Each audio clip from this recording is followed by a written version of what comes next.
Good afternoon and welcome to the SavagePro Series coverage. My name is Francesca Chiarando and I'm joined by Miranda Huber. Hey, Miranda.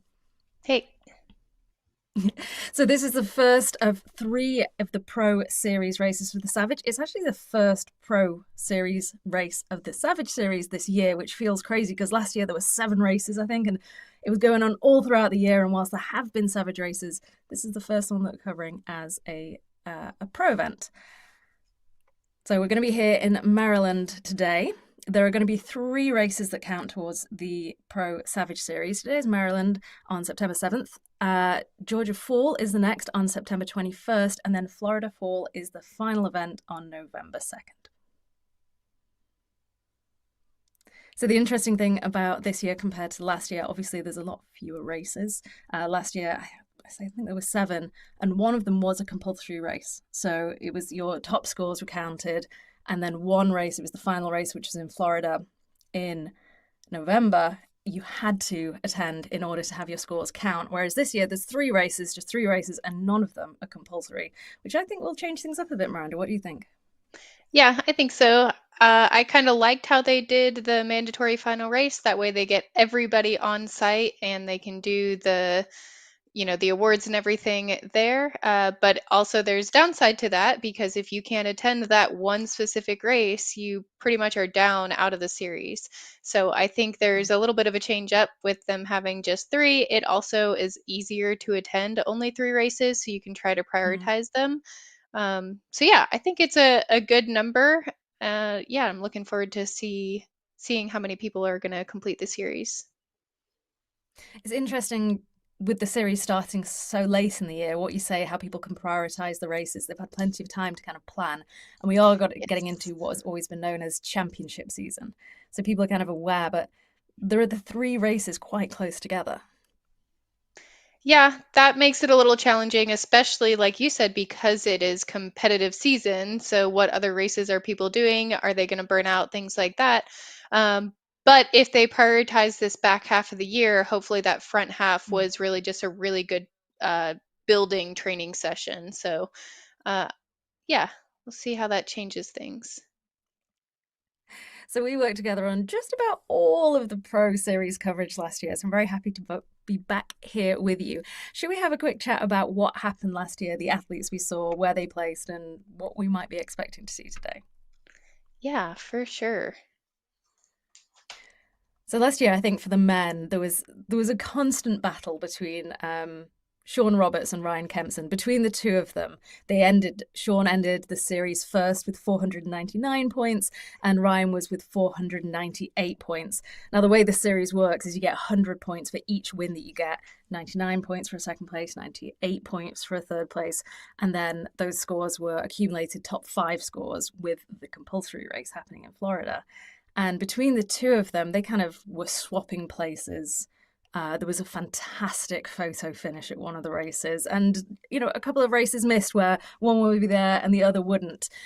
We don't see Ryan in this race today, but we are seeing Sean. The question is, who's going to be Sean's competition? Yeah, I think that is a nice change up. I'm glad to see Sean back because he did so well last year. I think he's a really strong athlete, and I think that he is motivated. He seems excited about Mm. Savage because he's done so many races now. I know that he's done a couple of Spartan races, and I think it's been fairly clear that he isn't a huge fan of them. So glad to see him back here in Savage. I feel like he's really good at obstacles, even without having Mm. kind of like a strong grip background. When you talk about the athletes, he has a collegiate track background or running background. So, yeah, I think he can do really well here. It doesn't seem like the rigs really hold him up very Mm. much. So it's a little surprising, but yeah, I think he'll have some good competition. We have some good competitors in the list just this year. Mm. And I feel like the level of competition is just increasing year over year. So the gap between runners is getting smaller and smaller. So um, yeah, I hope to see some people push the pace on Sean a little bit because in the past, him and Kensiv have kind of ran away with it a little bit. Mm. But I think we're gonna see some people challenging him. Absolutely. It's interesting you say about other race brands as well. So Savage Race is a compulsory completion race. So you do have to complete the obstacles in order to podium. So there are no penalties, there's no multiple ban system or anything like that. It's you complete the obstacle. You can have multiple attempts, which we've seen. And in fact, in that Florida Fall race that we were talking about, that was a really interesting situation because there was the final rig which held up so many of the women, and we saw, even to her own surprise, a relatively unknown athlete come in third place, and she was a bit shocked, but she was a rock climber, so she had the grip strength.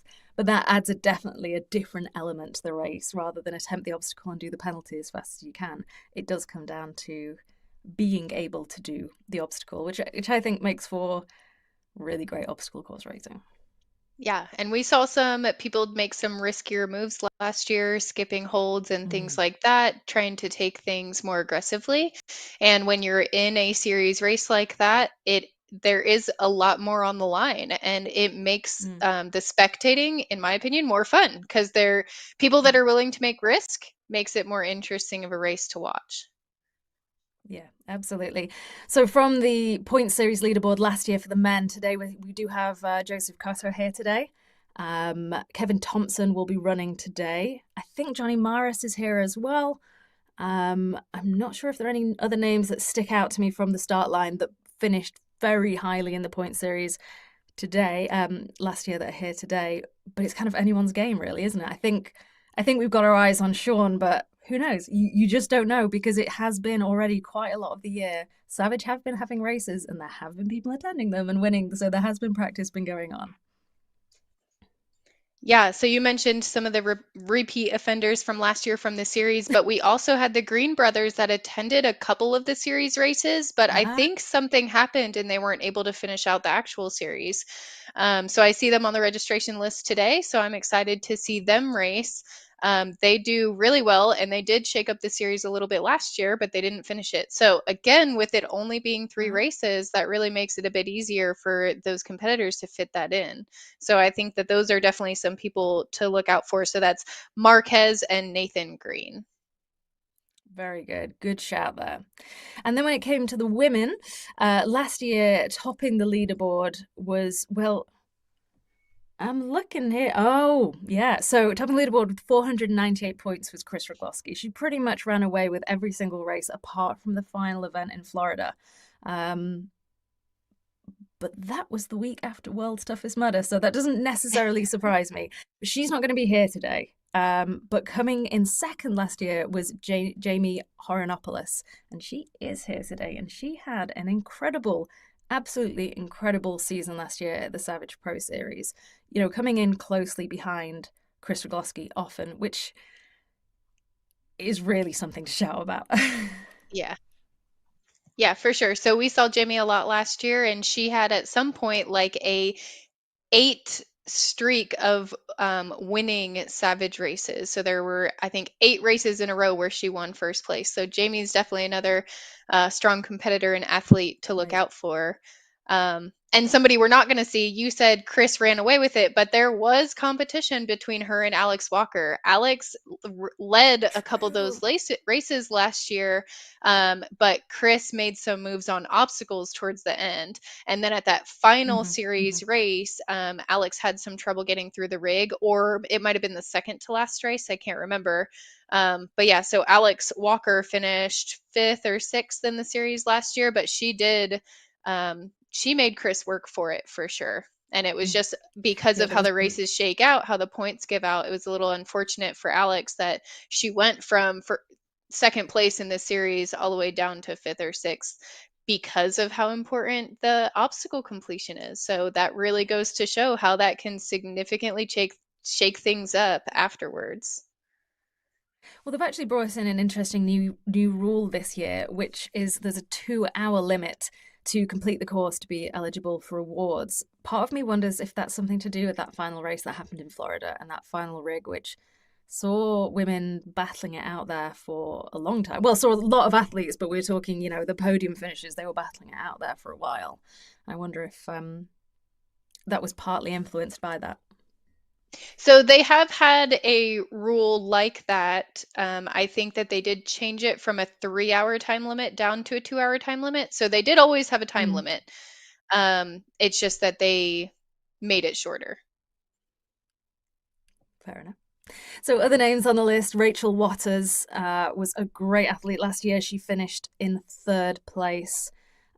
Sarah Grippy Snyder, not on the list today, nor is Alexandra Walker. She's not appearing today unless we're going to be surprised. Quite a lot of the women on the top leaderboard from last year aren't here today. So I think that as well is going to be very interesting to see what happens. There is Jessica Sheppard was in ninth place in the series last year, I think, if I know how to count, something like that. And she will be here today, and she's a strong competitor. She's decent at obstacles. I think, Mm-hmm. again, the first year of the Savage Point Series 2 years ago, she either broke her ankle or injured her ankle early on in the season, so she wasn't able to finish the series. And also, that was the year where there were so many mandatory races, and in one of the races she DNF'd, she couldn't finish the rig, and then essentially again that puts you out of the competition because she couldn't complete the other ones and have her points count. So she did finish the race series last year after coming back from her Mm. injury. So I'm looking forward to see her out there. She's usually somebody that's close to me on the race course, so she definitely is a little bit of a faster runner. So typically I'm trying to race to keep up with her on the course. So she's kind of a little personal competition that I have. You get a little, We've all got that one person.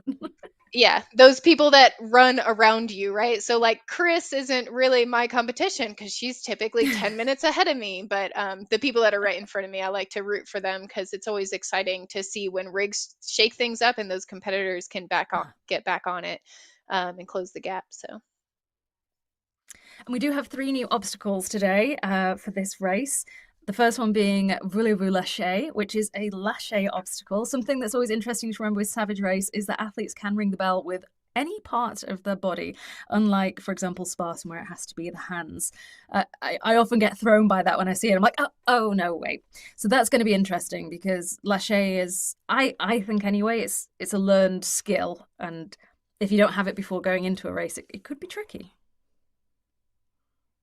yeah, I would be personally nervous for the Lachey. I am happier when they put something like that in the rig over water. I don't feel scared.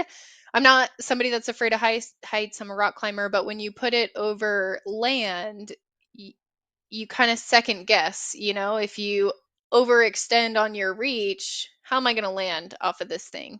Mm. So you have to be brave and you have to jump for it, but you also have to consider like, how am I going to land if I miss it? So uh, yeah, that's a tricky obstacle. You definitely have to know how to get a swing going and how to let go at the right time. A lot of the open waivers I see, um, they kind of don't seem to understand that it's when you're swinging forward and you're on that furthest momentum is when you want to let go. So your body takes you forward, and they'll end up letting go when they're like halfway and then they barely move. Or they're like coming back down from their swing and then they jump the wrong way. So timing that release is really important. Yeah. It's one I've never perfected. I started and I had the fear for sure. I know exactly what you mean about the landing. Another new obstacle is called Bruiser, which the name doesn't give much away when you look at the description, which is racers must traverse their way across the obstacle using a suspended rope. Feet must be off the ground. Racers may not use a truss to assist. I'm guessing it's going to be like a kind of Tyrolean traverse kind of obstacle, but who knows? I have no idea on this one, so I'll be very interested to see it. Yeah, me too. I haven't seen it or heard much about it, so I want to see it. Looking forward to it. And then the final obstacle is the Go Ruck Jerry Can Carry. That's a bit of a mouth twister, which is just the Jerry Carry. Um, that is that is a that well today that's going to be a sandbag carry in replace of a jerry can. I don't know why I'm struggling to say those words, but it's basically a carry. So we can understand that one, and we'll know when it's coming. Nice to see a new obstacle, but not hugely exciting. Yeah, I know that I've seen some of those. If you've watched, a lot of these competitors have done like Go Ruck games, something like that. So Mm. the Go Ruck is definitely producing a lot more fitness equipment now. So it's one of their sandbags Mm. that you can adjust the weight of with sand on the inside. And then it has, I think it's like a rectangular shape, and then it has a handle kind of on the top of it. Okay, so it kind of emulates a jerry can. So I've totally It misunderstood there, does. but thank you. No, no, that's good. Yeah, it does. You're right. It does emulate a jerry can, but instead it's a sandbag. Excellent. So, I mean, I think we've kind of covered. Let's quickly go over the cash prizes. For the first, second, and third place for male and female, it's $1,000 for first, $750 for second, $350 for third, and then the overall series payouts: first place is $2,000, second place is $1,000, and third place is $500. This is the first of 3 races. We'll see the men going off first, the women 15 minutes later, and they have 2 hours to finish. Mandatory completion. Let's see what happens, I suppose.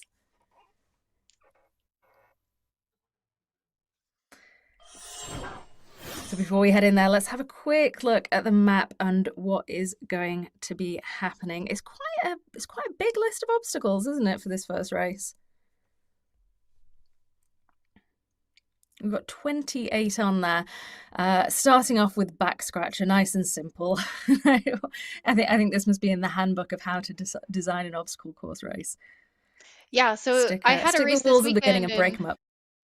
yeah, I feel like something I really am enjoying about their course map, especially when we look at it like this, and then when you're out on course, they have these really big, wide, quick obstacles that go first to allow time for Mm. the athletes to get kind of spread apart. That way, by the time you get to Mhm. things like the rig, where there's limited number of lanes, you've already spread out the competition. So that's a really nice thing for the actual athletes themselves, so they don't have to worry about getting stuck waiting in line at something.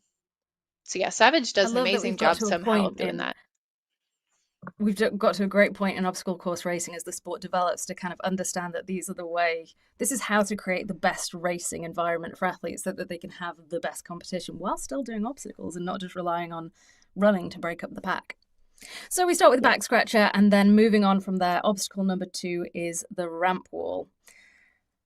And then third obstacle is barn doors, followed by low crawl. These obstacles are coming in quite kind of thick and fast. There's 28 obstacles in total, 3 new ones, and they're coming quite regularly. After low crawl, it's nut smasher. I love the savage names.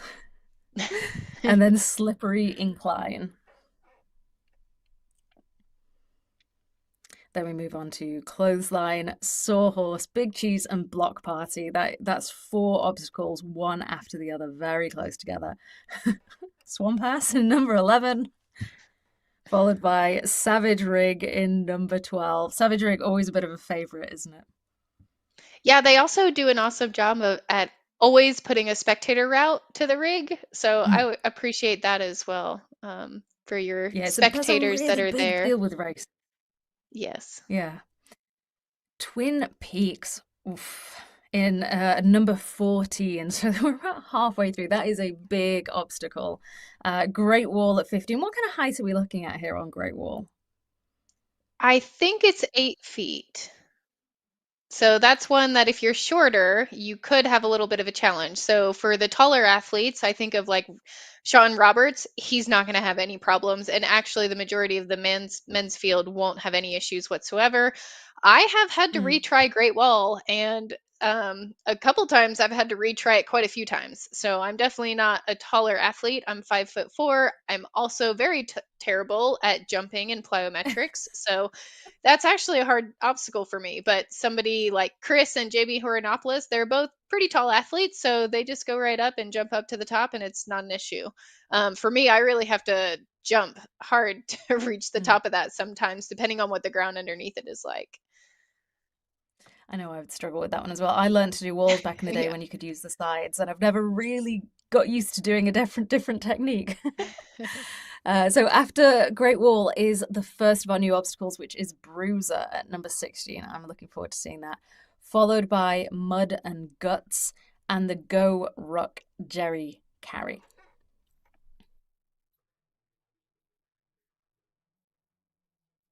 Oh, okay, so what actually happens here, it seems, is they get the Go Ruck Carry first, and they go through Mud and Guts with the carry and then deposit it, which they did a little bit last year, didn't they? They were kind of sneaky with their carries and mixing it in with other obstacles, which takes it from being just a carry to something quite a bit more tricky. Then it's followed by obstacle number 19, which is Yank My Chain.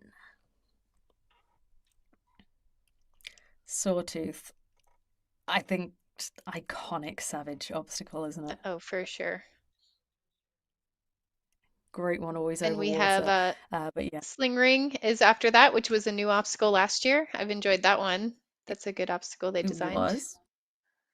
And then a pretty an assault of obstacles to finish off. Give and Take, which is fantastic. Tree Hugger 2.0, Wrecking Wall, Chutes and Ladders. Well, that was another new one last year, wasn't it? Colossus, our last new obstacle of the year, Voulez-vous Lâcher, coming in really quite close to the end. Oh, I've gone backwards on that. Yeah, that's all right. A little mixed up. Yeah, 24. Voulez-vous Lâcher. Yeah, I was going upwards. Give and Take, Tree Hugger, Voulez-vous Lâcher, Colossus, Chutes and Ladders, Wrecking Wall, and then Big Ass Cargo at the end. That's still a huge amount of obstacles, all very, very close together. I like how they do that too. They put them close together at the end. So sometimes you can see your competition, where they are, how far they are ahead of you, especially with that out and back. And then, yeah, you can sometimes close a gap there. So that's fun. Here we are down at the start line. So who can we pick out here? We've got Jordan McDougall on the left there. We've just passed him. He was in the blue shorts. Just past Joe Cotto. We have Ryan Sean Sean Roberts. And Kevin Thompson. And I'm then, taken to recognize the Green Brothers. The Green Brothers in the pink. Yep. Or I see one of them. Feeling good? You ready? I'll say it every Johnny single Mares, time. I saw walk up at the end in the blue shorts. Weather looks amazing. 20 degrees. Yeah, it looks a little overcast out there, but if it's 68 degrees, that sounds awesome. Perfect running weather. Could be a little cooler, but not bad. I'm looking at that thinking that is hot for 8 in the morning. I was in Florida for the final race last year in November. I couldn't believe how hot and humid it was. It's not a joke, that kind of weather. Yes. I guess I'm thinking as a Texas athlete, I would really look forward to 68 degrees. That would be a killer for me. The guys getting ready to head off shortly, doing their final preparations. Sean looking nice and loose and ready for it. It's not a small field, is it? No, they look like they've got good attendance. Yeah, so again, Green Brothers in the pink. Sean Roberts with the curly dark hair. Ryan Brizzalara in the black shorts and the red BJ shoes. Kevin Thompson is in those greenish shorts. And then Jordan McDougall is on the right side in the blue shorts. So those are the athletes I'm looking forward to watching. Absolutely the same. And there's Joe Cotto in the back. Got 1 minute. 1 minute, guys. 1 minute to kick off. You guys ready, Savages? Are you ready? I still feel the nerves for the athletes, even though it's not me on that start line. I still get that little kind of in my tummy. This is big right here. First in the series.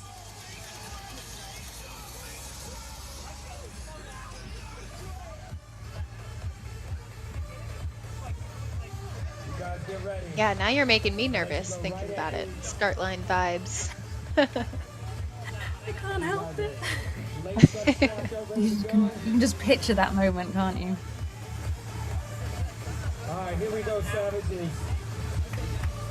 On my count, when I get down to 1, we'll go head out of here. Here we go. In 3, 2, 1. Get you some! Let's go!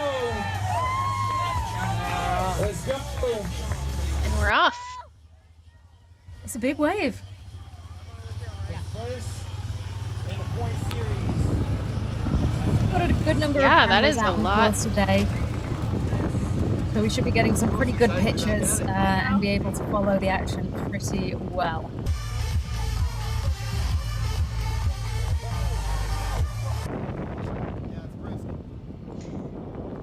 This might be a question that people get really bored of me asking. It is a big wave with a lot of guys in there, and it's, you know, we know it happens that a lot of those guys are going to be overtaken by women.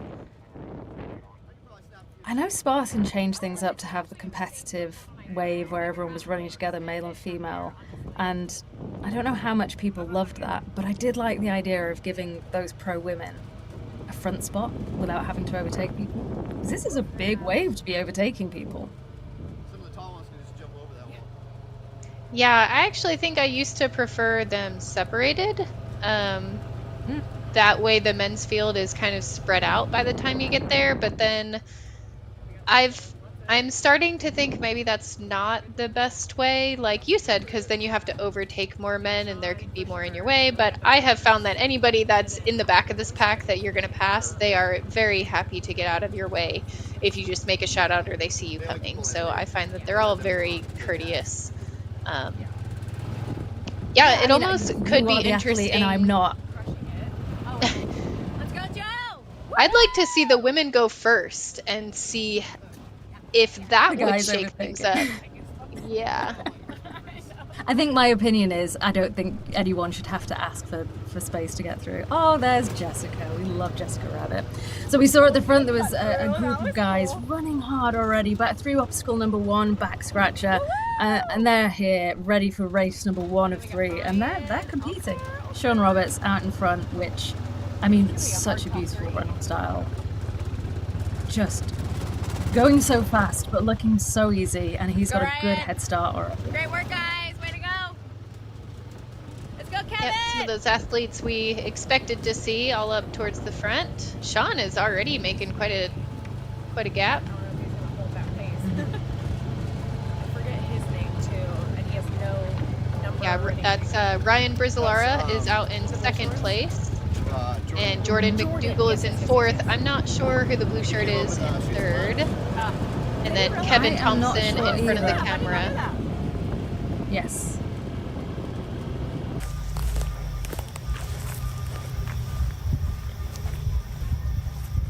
Yeah, Sean's got a good head start already, and we're not very far into the race. We've passed obstacle number 1, which is back scratcher. That's followed by obstacle number 2, will be ramp wall. Sean leading the pack, followed by unidentified athlete as of yet. There's a big hole there. Kevin Thompson. Yeah, thank you. Poor Jason.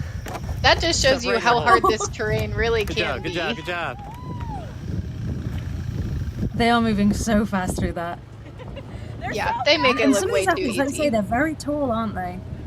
You can see they've got that height, which is going to make such a difference when it comes to the obstacles that involve the walls.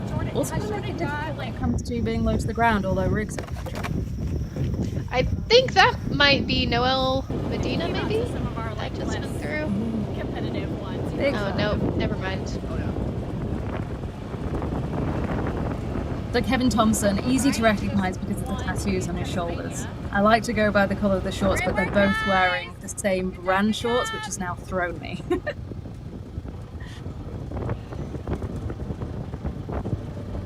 Ryan Brizolara, unknown. Jordan McDougall, and Kevin Thompson, with Sean taking a big lead. Is he going to keep that lead? Is he going to increase? Those guys they're nice and bunched up, which is kind of good for them because they can push each other and the pace, which they can help each other kind of reel Sean in if they're all worth fighting hard enough against each other to keep the pace on.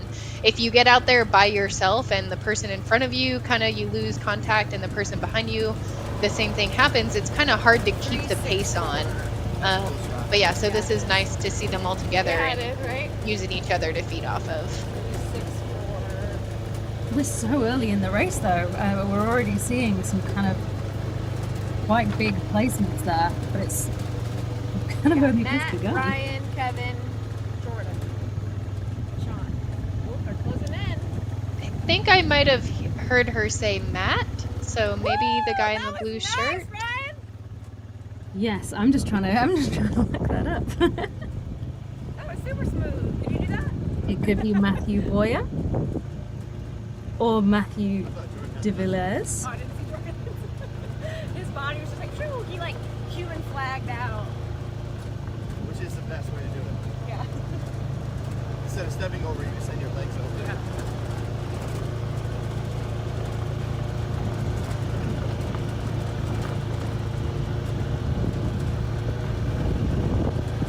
They really are they're running like a pack. Have you had races where you're running like that? Because to be honest, and this is a me personality thing, in my head I'm going, I want to be the first one that goes, whew, I'm going to pull back a little bit. Yeah, so you know that, I guess you don't know, but there's definitely the chance that one or two of them is fighting to hang on to the pace, and one or two of them is just kind of relaxed and telling themselves, run your own pace. If these guys want to stick with you, that's fine. Is the one of the, well, I mean, you can tell he's the one with the tank top on. Yeah, you don't know what to see that. Yeah. Because you don't know what anyone else is doing, because you're not going to be keeping too much in the tank if you've got that many competitors behind you, because when it comes to an obstacle, you know, it can be won and lost on an obstacle. We saw last year with VJ Jones and Leon. VJ was quite far ahead in the running, and Leon just overtook him. I think it was seconds away, and that was it. That was the race changed. So it's not a game I would want to play with necessarily. Yeah, there can be that catch-22, right? If you're really good at obstacles, you can close that gap from the running, but at the same time, if you go into the obstacle with a super high heart rate, you could reduce your chances of getting it first try or make the obstacle a little bit harder to do because of that. So you want to go into it somewhat controlled. I was going to point out that that next group of guys has a pretty good gap on the next. Yeah, Sean, always looking strong. Here on obstacle number 4 already, which is low crawl. Yeah, he's looking fast. Quite far in. He's looking so fast. He wasn't scared to get his hands dirty. I'm so pleased I got the opportunity to be in Florida last year for the final race. Just hearing the noises and what it looks like, I can picture it so much better, and I can feel the race better, knowing that, you know, how hot it was, how humid it was. It's all the more exciting having got to have been there, and that was my first Savage race, and I 100% recommend it to anyone. They are fantastic obstacle course races. Yeah, very well organized. They do a great job.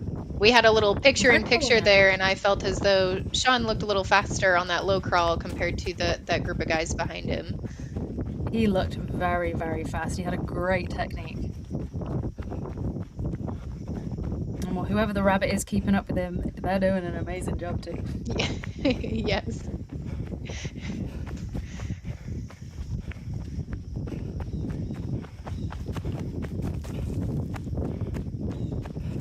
Thought we were coming up to some water there. I was just thinking how different this is from British racing, where it's so wet and muddy constantly, and this feels quite dry. You know, seeing the kind of sandy ground.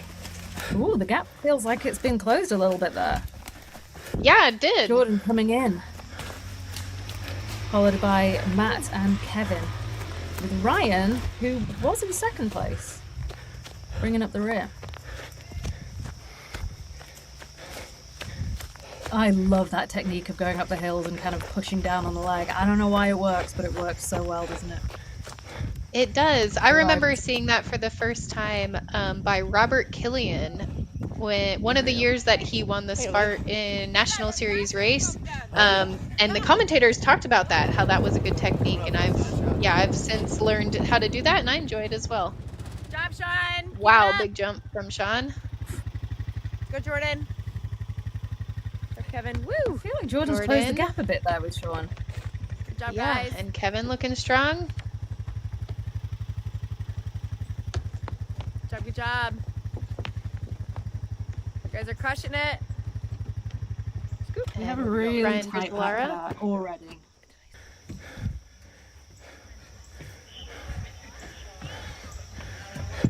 Wow, I'm just gonna run straight across it. Got the Green Brothers in sync.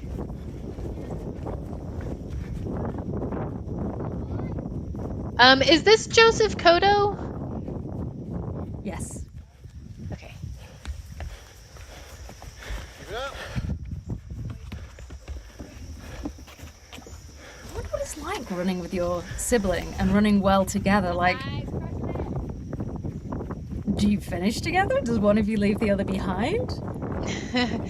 They do compete, so you definitely they race together a lot, and they do often finish close, but they're definitely not waiting for each other. So they're not finishing across the line because they're still trying to win. But yeah, I've kind of wondered that as well because they often are close in finishing times, or you'll see I've seen other races like this where they are running together. So I wonder if they're using each other to pace off of, or Ooh.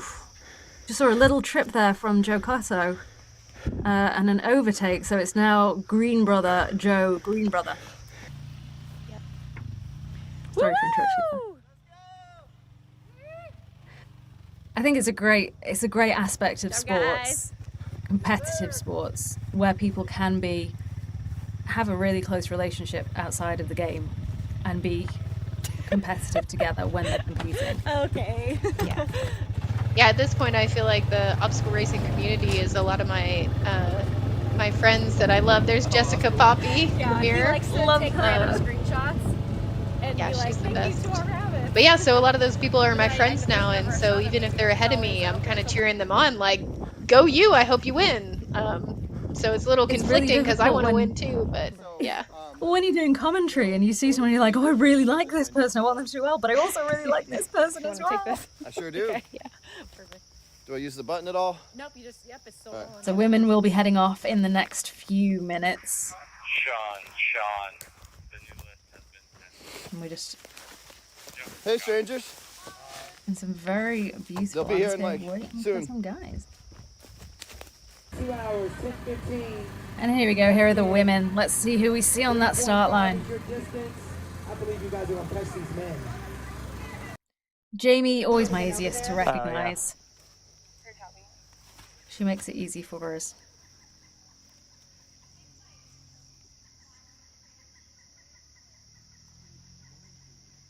So the women that I have my eyes on today, specifically for first place, I'd say would be Jamie Horianopoulos and Rachel Waters.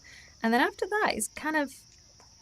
you mentioned Jessica Sheppard, who finished Yep, she 8th last year. attends. Yep, and she's often at the Savage races. I've seen her compete quite a bit.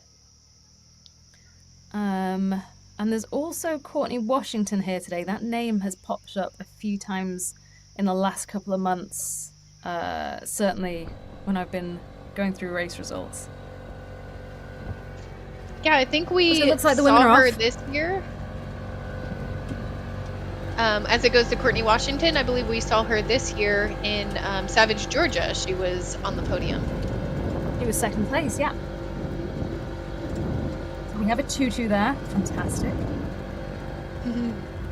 Bright pink standing out. I love it. You've got to stand out. You've got to stand out.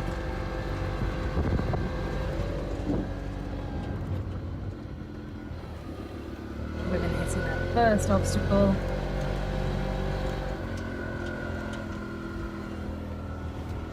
I'm not sure if we're at the first place or if we're catching up with first place. I think we are. I was wondering the same thing because I would have expected to see Jamie. So we might have some dark Wow. horse up there at the front. Here is Sean trudging through the mud. Okay, so I've done the Maryland race. It is so I am from Delaware, even though I live in Texas now. So Yeah. Maryland is a hop skip away, and this bog area, this thick mud, deep, you can see him go Nice go work. how deep it is, and you get stuck in that sometimes. And it's pretty notorious. Even if it's a dry year, it just always has that muddy part like that. I mean, to be incredibly British, I looked at that and I was like, what's in there that could, Oh, I thought he was avoiding That's a it. good view. Come on, You Kevin. think you are, Kevin and all of Thompson a in third sudden you're in place. it. Wow. Jordan and Sean missed block party. God damn it. All right, thanks for the heads So up. Sean Roberts was in first, followed by Jordan, and Teresa- then Kevin Thompson was coming Teresa up Lee. third. And we just saw the women. We've got a picture-in-picture there with Jamie Horianopoulos. We got people missing block party. Are you heading across the bridge? I don't know if she was leading the pack yet, because there seemed to be women that hit those walls before her. We weren't on them long enough to see who they were. Lee.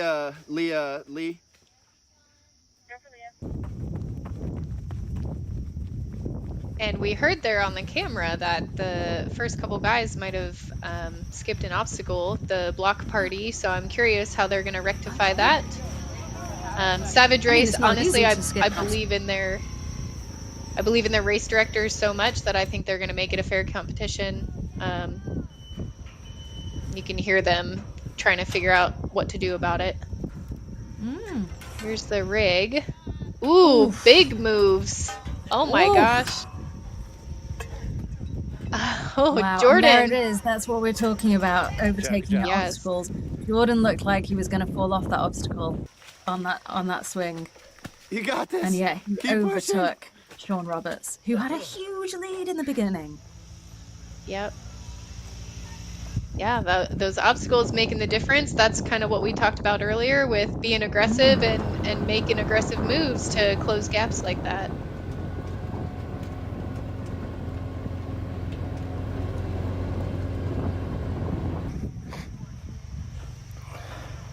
Kevin Thompson. Kevin Thompson taking it nicely. Without that competition next to him, he's kind of got a bit more freedom to work his way through. Oh, that obstacle's going to get mucky, isn't it? He looked nice and smooth, didn't rush it. Really nice. But you can lose some time there as well, right? Like you said, without the competition next to you, you might forget that can cost you. But he did look smooth, no problems. I suppose it's that shout to make, though. If you've got a steady lead of who's in front of you, do you take a risk, or do you do it safely to make sure you get through? Come on, Jessica.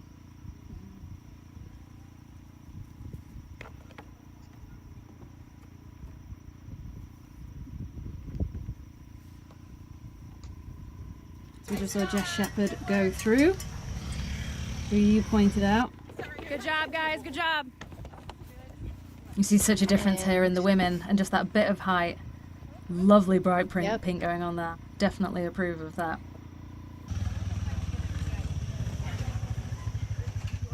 And the Green brothers. Yeah, I got this. If y'all want to go catch the front guys.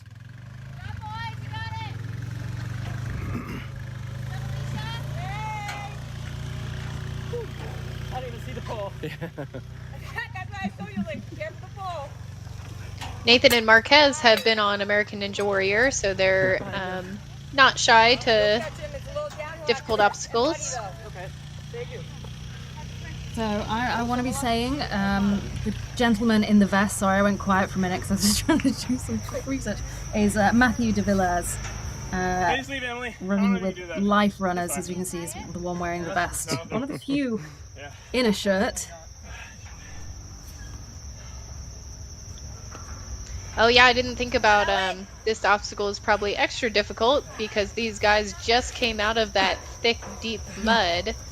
And so if you got your hands wet in there, it's going to make it a lot harder. If you versus see the guy walking up with the highlight tie, his hands look dry. So if you were able to keep your hands clean going through that, you're going to have a much easier time. Also depending on the lane you choose, right? If the person that did the rig in front of you did that obstacle, so by the time the ladies get here, this could be a pretty challenging rig if all the lanes are covered in mud. Absolutely. The first few guys seem to manage to keep their hands pretty clean, but we've seen a lot of people trying to get the mud off. But yeah, even a little bit is going to get onto the obstacles, onto the ropes. The ropes are all going to get dirty when people are using their legs. That's going to impact the athletes after, but it's definitely going to impact the pro female. And when you see people who are clearly as strong as these guys are and know what they're doing, and you can see how hard they're working for it, you understand just how difficult these obstacles actually are. Easy peasy day. Nice. Go downhill and then kick the wall. I'm getting there. Ooh, so muddy. 20 minutes in and at obstacle 12 already. They are not hanging around today. The ropes are getting muddy and there's holes in them, so just be... John Matthew. Good job. There's Twin Peaks there, obstacle 14. You're gonna pop out a little bit down the wood line. Go kick him? Yeah, you can kick it. Kick it. Nice. You got Kiss My Walls coming up. Come on, take your downhill. You got a little downhill. Go, So go, we go. heard that gentleman ask about kicking the bell, so it's always important to know the rules when you're going into a race. It can be different across all the different race series, so Savage does allow you to kick bells. I'm trying.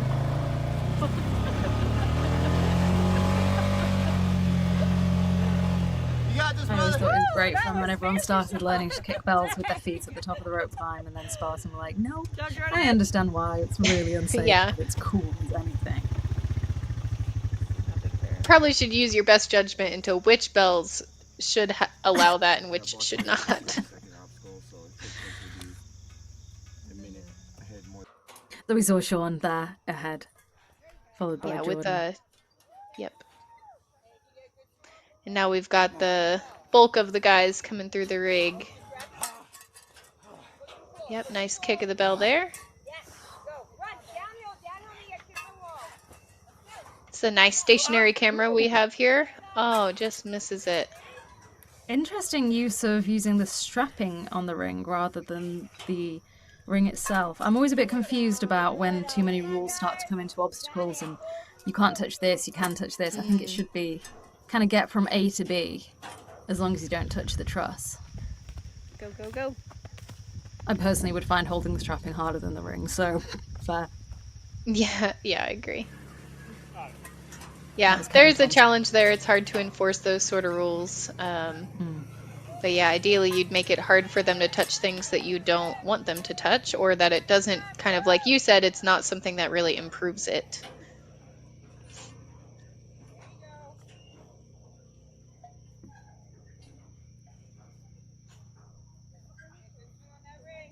I love this static camera setup that we're starting to see more of, especially when a course is, I mean, this course is very, very spread out.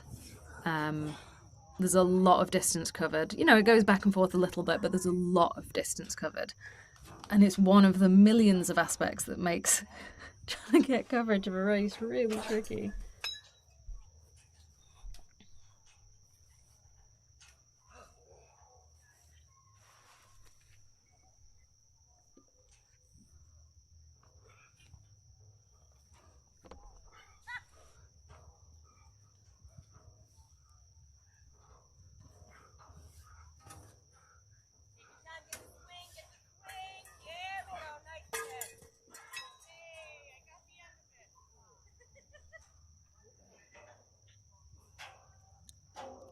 Remember, there's poles in the long rope. Swirly rope.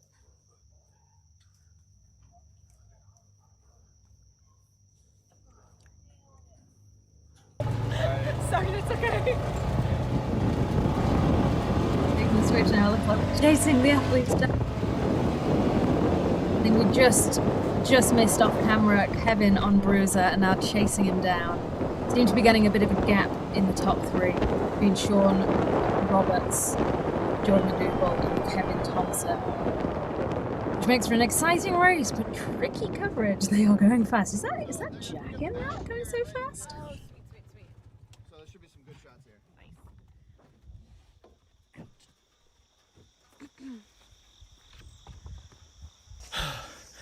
Hey, Jimmy.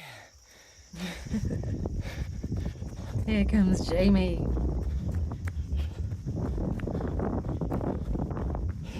She's looking strong. She is. I feel like I haven't seen her race in a couple months now, so I'm glad to see her back out on a course. Her arms are looking incredible.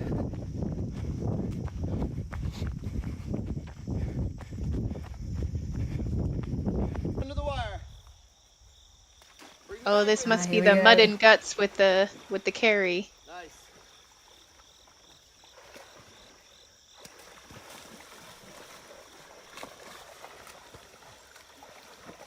Hard to be fast with that sort of Yeah. obstacle.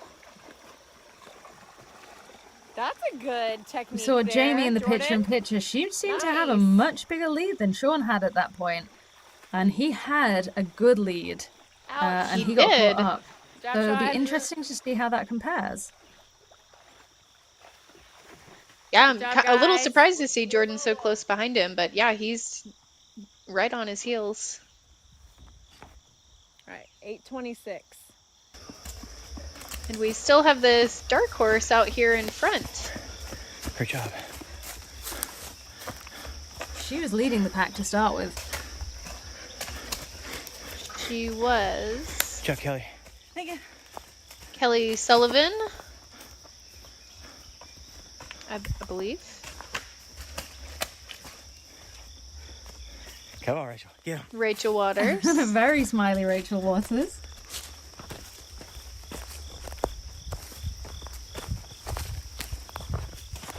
I think that might be Jess Sheppard. Let's go, Kevin.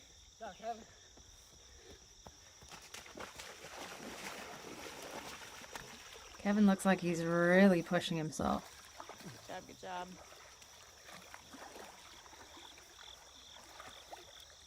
Rachel looked very happy to be here.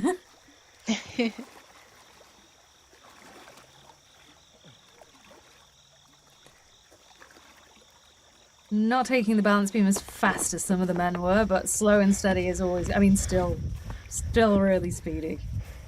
But it's one of those confusingly tricky obstacles, isn't it?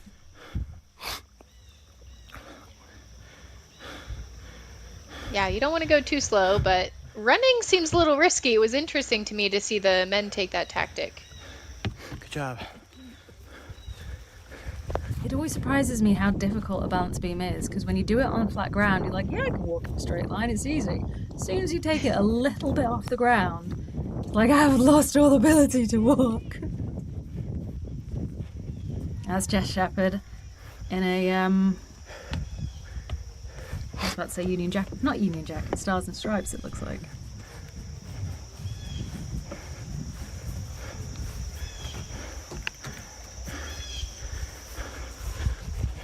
And there in the picture-in-picture, Matthew coming through. He's lost quite a few places where he's leading, not leading, but leading the second pack at the beginning. Yeah, the second pack has really spread out now. Yeah, we still see Ryan and Matt running together, but our Guys. Kevin's out kind of by himself, and then we have Sean and Jordan out in the front. And it looks like we've got a... Wash off all the mud you already Yep, got these on guys, you. the Green Brothers, are closing the gap on the gentleman in front of them.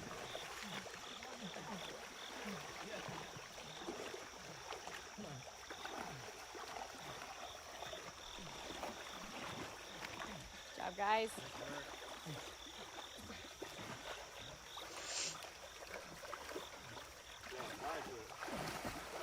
That was probably like the fastest time yet, honestly. Yeah, you got it, guys. I love them. That was fast. Yeah. Yep, they look pretty smooth through there. Cool, they like cheering each other on. Yeah, they do. They really do. We saw Jamie. We've not seen the women again since then, but we saw Jamie with a really hefty lead. I'm going to be really interested to see whether she holds on to that, because Rachel is a very strong athlete as well. Worlds, whatever it was.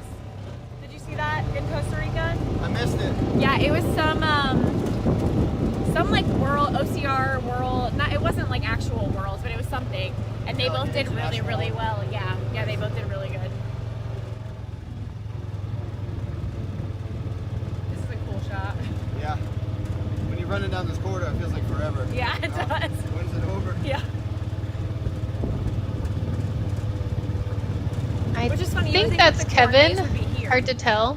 instead of Chicago. But yeah, this is, they said it's a neat shot. Yeah, I like this. But this is Maryland course very is pretty cool. fun. We saw some of that woodsy area where you're running out through nature, so that's fun. And then you get onto this farmland. So yeah, like I said, I'm from Delaware. Maryland's right across the way. So yeah, this is a lot of what you get: a lot of cornfields, a lot of big open land, a lot of farmland. So yeah, it's cool how you run down this path. Pretty hard to go off course in this spot. Like in life. I just, you guys, were you It's single usually or- pretty hard to go off course, isn't it? Especially on something like a Savage race as well, Mark. Literally met him in the woods. Be Yeah, interested to Savage see you is mention great. Well, we earlier. were friends like on Sounded like it's someone funny. who missed an obstacle, but media like beforehand. Yeah, there's some people that are just notorious for going off of course, right? I don't know how it happens, but it seems like it happens to them over and over again.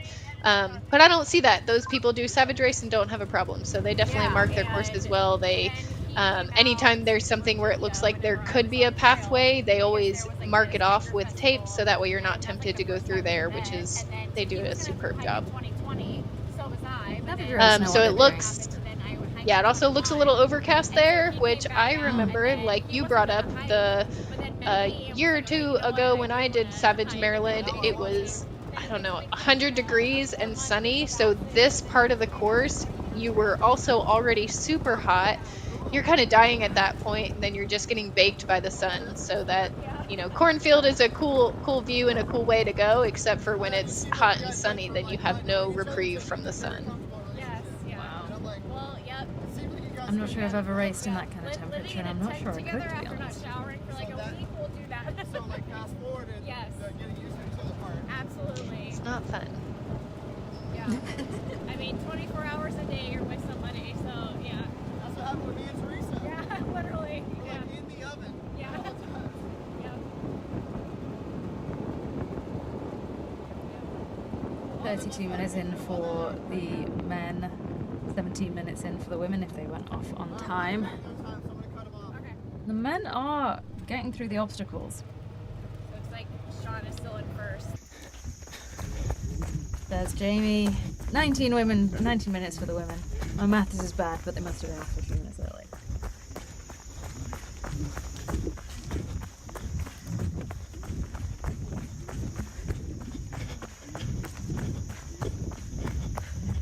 And already passing guys. I'm sorry, I'm just going to say it again. Her arms look incredible.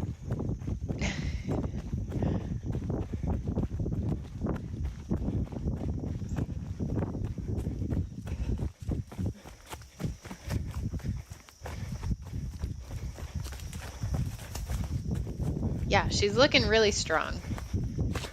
And fast.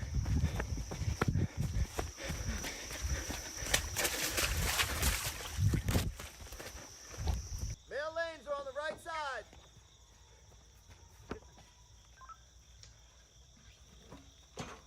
Here we go. This was our new last year obstacle. Nice job. Nice. Yep, looks like he's figured out the technique. So hopefully we'll see Did a little look back guys a and little he's like, quicker I on don't see that. anybody. And Good, then Jordan. Jamie going Jamie. through one pass. Doing a little better than that guy in the middle. Oof. Those hands are going to be mucky. Yeah. Oh, and that means she should be coming up on the rig here shortly. We've got Jordan. Ooh, You got this, brother. he was closing it's the not- gap, and you know that hurts. It's a funny, it's one of those great simple obstacles, isn't it? Yep. Yeah, conceptually it seems like it's not that hard. You've got a big hole in the middle of your tire. Those look nice and they look nice in uniform this year. They look I don't know, the construction of it looks really nice this year. Oh, So when they finish the male lane, I want them I think on camera 2 we've got Jamie coming up to the rig. No? Nope, someone else. She's in our picture-in-picture. I saw someone, I got excited. Yeah, and the other I think problem is some the tires are really foreshadowing. bouncy. Oh yes, they can bounce off Last year we easily. had the problem with a lot of them bouncing off.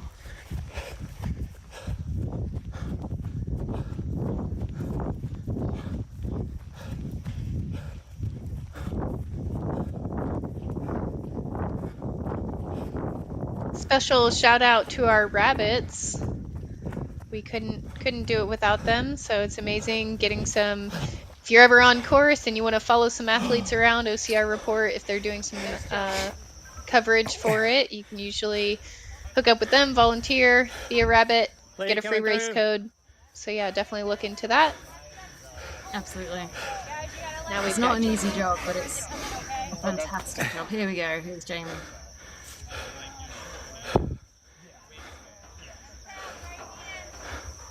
I expect her to look pretty smooth. Yeah, her hands look clean. Happy to see that for her. The rope she's going on to or not? There you go. You got it. You got it. And picture Kevin going up to sling ring. Let's show Oh, Jamie. easy, Jamie. Easy. Yep. Looks nice and smooth. Oh, and here we have Rachel there's Waters Rachel. and Jess Sheppard in the background. So I didn't realize they were all so close together. Then not. I think this camera is like a little is slightly Good job. Yeah. ahead. So I think we're seeing about a minute gap between them. Okay. Yeah, that would make more sense. And then we also saw Kelly Sullivan in the background there behind the other ladies as well, hopping on to that. Good job. Good job. Rachel Waters, Jess Sheppard, both Love through. that racing top. Yes, ma'am. So right now, that's Jamie first, Waters second, and Sheppard third. You can see Jamie being smart. She followed down that log all the way through as far as she could so that she could skip that deep mucky section. Really short hair, the short black hair. If it's in the course tape. I didn't see. And I think in that bright pink top was Courtney Washington. I saw. Or shorts. One of those.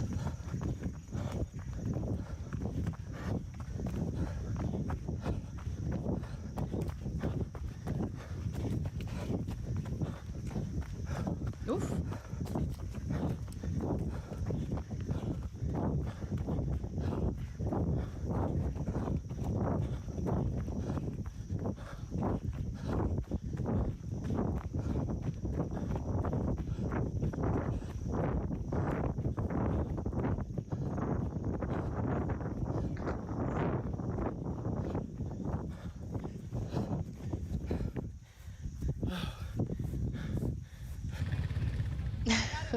Interesting to see Jamie climbing through there. I don't think she had to do that. Maybe just saved a bit of time. Whoa. Oh, Jordan having a retry. Give and He's take. This is doing- a great obstacle. Oh, He's bold wow. move. Wow. So this is a great combination of Gibbons and anchors away. Danny Lee. And where's Very that narrow? interesting. When you're that Hey, tall, can you be at you give can and take for the absolutely do that. next like. Although he missed it the first time, so it was a risk. Yeah.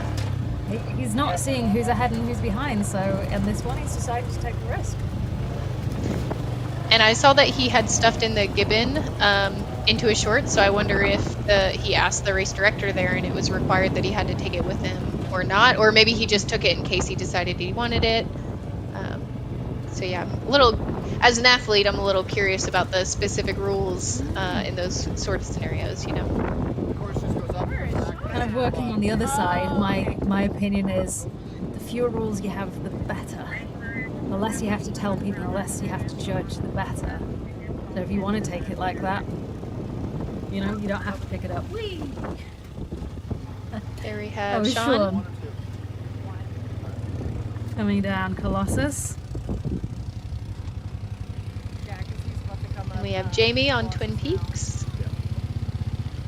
Now let's see Sean get out of the water. Sometimes it's a little challenging. It can be real slick crawling out of the Colossus pit. Yeah, he looked fine, but every once in a while you try to take a step and you're just back on the ground. Shoot some ladders. We've not got to see them on Vula Vula Shea, which I was really hoping to see, so hopefully we get to see the women on that. Good job. Good job. Nice. Another great like this obstacle, a bit obstacle a lot. tricky with having to pull the rings towards you. But another great obstacle. It's getting hard for people to innovate, but Savage do keep doing it. All right, where's he at? Yeah, and Sean had a great technique where he just one-handed that ladder in the middle and then grabbed the next ring. So it was very smooth, not very time-consuming. I think we haven't had Wrecking Wall in a while. So that looked good. Maybe? Have we had it? Smooth on Wrecking Wall. 27.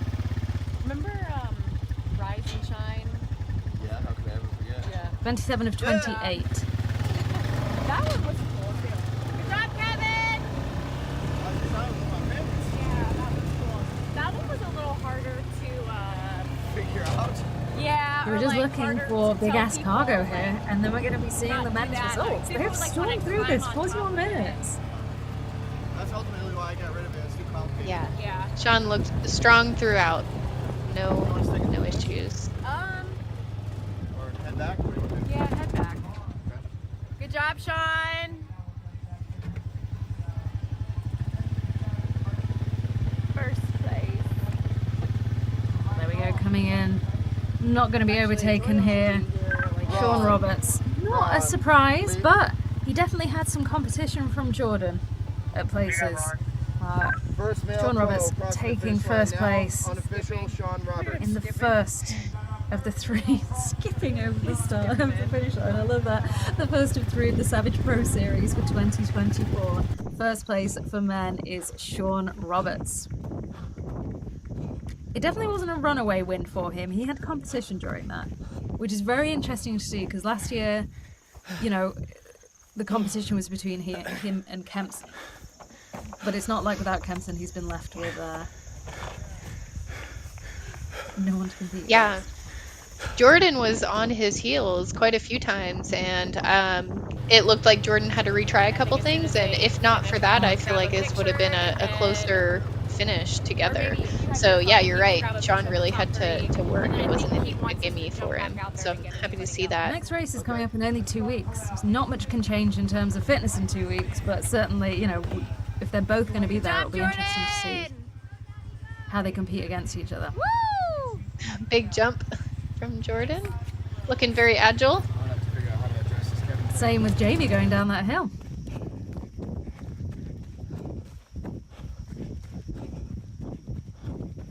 This is my favorite type of course or trail to run, just through the woods. I love how Savage Race does that so much and so often. Not necessarily the hills specifically like this, but anytime you're able to run, I don't know, inside the greenery forest like that really excites me. So Atlanta is a really good course for that. I had a really good time doing that race. Woods and forests are kind of my favourite place in the world to be. The only thing I've experienced with British racing is they can be the very cold bits and you tend to get very, very wet. And I don't know why, because there should be no wind in the woods, so it shouldn't be as cold. So I've become a little fearful of them for racing here, but I imagine racing in the States where it's so hot is great. Here, Kevin Thompson. His shoe is falling apart. That's amazing. No!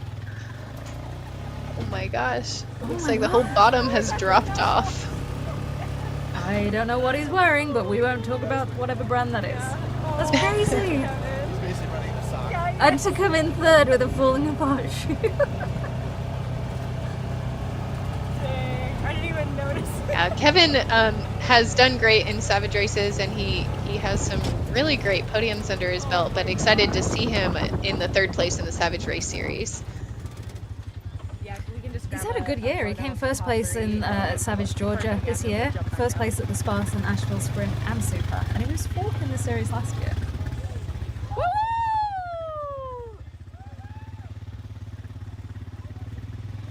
And there we go. That's our top three men for the first of three Savage Pro Series races. Sean Roberts, followed by Jordan McDougall and Kevin Thompson in third place. That was a great race between not just the three of them, but between like the top 6-7 men. It was a good competition. I just realized this can take photos. I'm gonna get down and try and get some of the cool ones of the women because I can just hit it like this, I think, and it'll save to my phone. But like the first time it happens when I had the shooting paint, it was like a hinge motion. The second time it like under like with Ryan probably did. Ryan was right behind me. Who is running with us in the takedown? I think his name's Matt.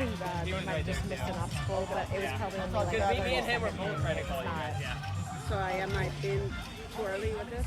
No, you're fine. You're good. Woo! There we have Ryan Brizolara in fourth. He was really leading. He was right up one of The Green brothers in fifth. I was like, there was no one there. So. And it's not one that you can like fail. Yeah, I know. It was like that since the rig. That was Marquez Green in fifth, and here we have Nathan Green in sixth. I was like, I can't ride. I can't ride. I think I would have tried to kick it off. What do you mean? See, but I was afraid of doing Colossus. Like I was afraid I wouldn't be able to get up it. With the shoe. Then, I was trying to keep well, that's that one. But your timing, we'll just make sure he knows that you guys cross like the same time. All right, you heard them talking about that missed obstacle a little bit, and it sounded like all those top 5 or 6 all skipped it. So it's not, I'm not sure. Maybe they'll give them a penalty or not, but they're okay. So we did get a little update. They Is this on race? the top 2 skipped block party, so they gave them a minute penalty, but it didn't change the results since they were both a minute ahead of third place. Wow. And it was just a mistake on their part, so that sort of thing happens. But adding a time penalty, a minute is probably longer than it takes to do that obstacle. It's just a cement block that you pull with a rope and then you carry it back, so it's pretty quick. I think a penalty is fair. Yeah. Because otherwise, and you know, there's sometimes just got to be a blanket rule. Nice job.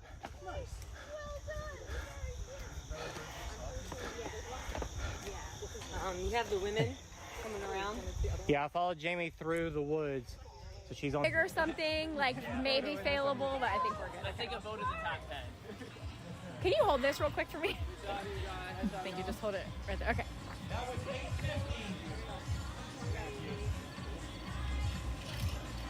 Top 3, first Savage Race Series. We have a Rachel Waters sighting in the background. So Oh, instead of and I believe we top- see Jamie going in. Ooh. This year, instead of it being your top 5 race results, every single race you do counts.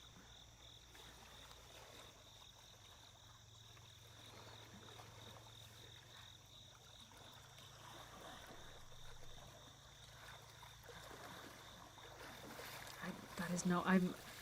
Everyone's technique. It looks so difficult to kind of keep your head under the wire, but I'm out like, of the let me get some water. pictures Nobody wants their of your face going in that miserableness. water, do they?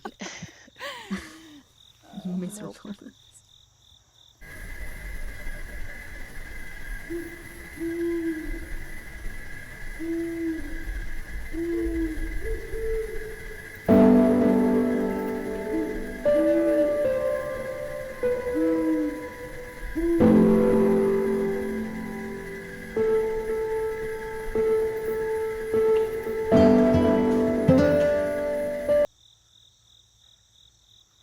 So we're hearing some opinions on Good the job, race good job. series.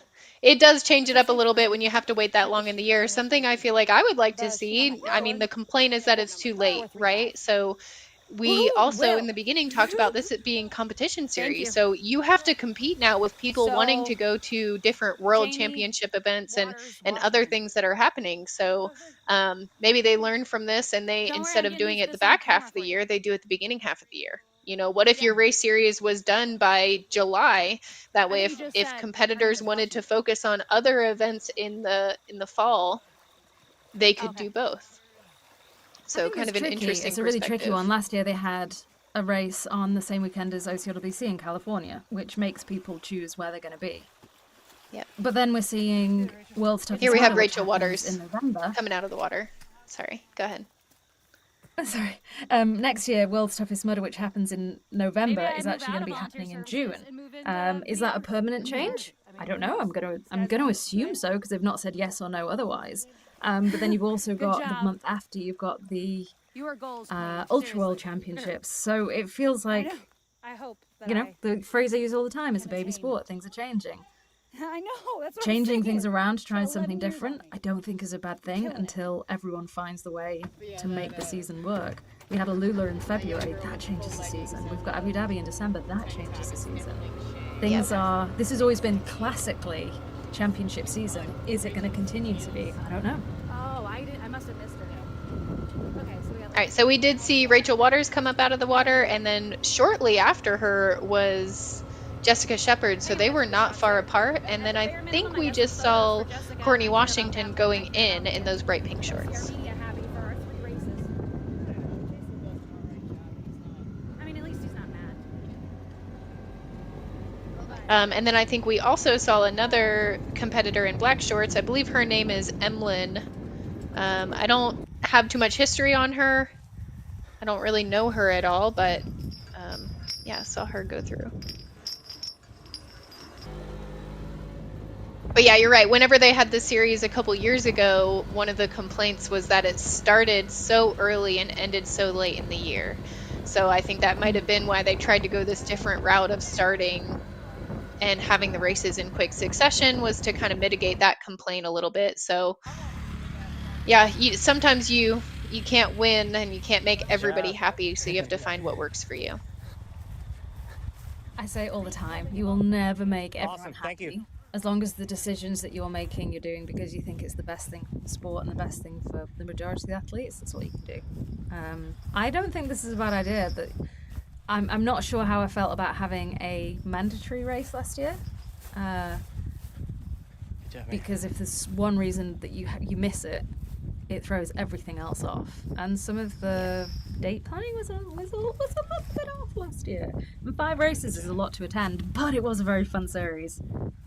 There was a lot of competition.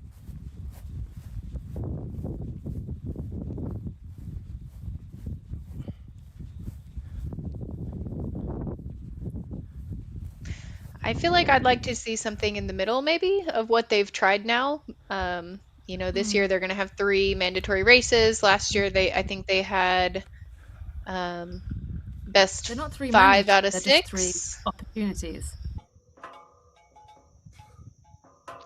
Right, but if you don't finish all 3, then you're max 200 points. So I feel like the concern there is, I understand you don't have to do them, but you're definitely not going to have as many points as anybody that completed all 3 races. So that's the tricky absolutely. part. So yeah, last year it was top 5 races out of 7 with mandatory, with Florida being mandatory. So you had to do Florida, and then you could choose another 4, but people would do more than that to try and get better. I feel like, and maybe this is just because the way that I've seen it more in the UK, like a broader range of choices, and it'd be your top 3. I agree. Without a mandatory race. I think that would be the way to get the most people taking part in the most competition, but probably not the way to get the most people at events. Yeah. Well, if you have more options, more opportunities, and so if you had, like you said, 3 or 4 races out of 10, let's call it, right? You have your choice of so many, and that means that you have so many dates that you can make work in your schedule if you have other races or other obligations that you have to attend. But then it also gives you that opportunity to choose what travel works best for you. So something that was unfortunate the year I did the race series, one of the races that I attended, it was like a $500 flight to go there. But it was the only date that worked for me. So in order to fit it into your schedule, you might have to pay more. So having more options enables athletes to pick and choose the races that are more financially, able to be attended depending upon where you live or which airports you're flying in and out of. Here we go. There we saw Jamie running through the cornfields. Coming to obstacle number 19, yank my chain.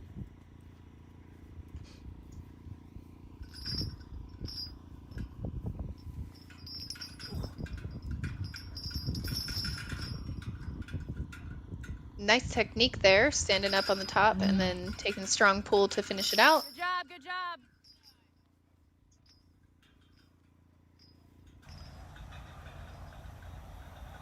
And then Rachel coming up behind her. I'm having a bit of FOMO. I wish I would have would have thrown in the race series into my calendar this year. I did have a race conflict yesterday for something more local. So again, that was kind of the tricky part. But yeah, I do love the Maryland race and wish I could have been out there. Looks like a fun day.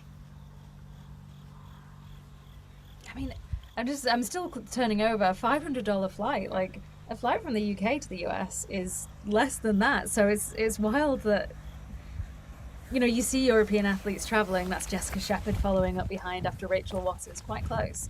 You do see European athletes traveling to the US for races, and you always think, oh, that's a really big deal. But if it can cost that much for US athletes. Yeah, I live Savage races predominantly on more of the East Coast, and being in Texas, I'm fairly far away from the majority of their races, so a lot of it is flying. I know Rachel Waters here on the camera, she drives to a lot of the races she attends. I believe she did fly to this race, but she's in kind of a more central location that she can drive to most of them, so that's nice.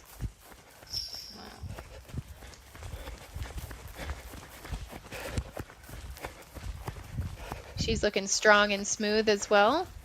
It is. She's got good, like, I'm just looking at her legs and arms, like, really good and strong. Yeah, she does a lot of strength training, and I think that what's interesting to think about is I haven't really seen her deal with any injuries over the years, and I wonder if that has to do with that kind of training background, that's what she spends a lot of time doing. An interesting part of OCR, isn't it? It can be quite tricky to balance the strength training with the running and to get the best of both. I mean, we see athletes who do it, and I'm always in awe of these athletes and what they can do when they go through the obstacles, and it looks so easy. It's hard to realize just how tough it actually is. Here we go, Sawtooth. This is the iconic Savage obstacle. Oh, and she's skipping rungs on the way up, looking good. Oh, wow! Did you see that? She just hung there with one hand. I was like, she's taking it easy, touching the bar before moving on, and now she's like, yeah, I got this. I got this. Oh, she's confident. Yep. Skipping two. Good job, good job. She's done that a time or two before.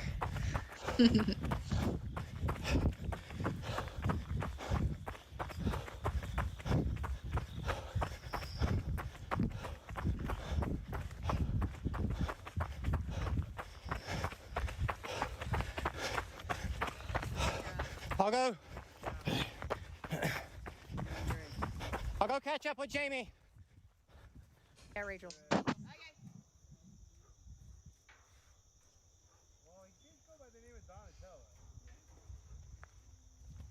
Here comes Rachel to the Sawtooth. Good job, good job. Looking strong, Rachel. Still good.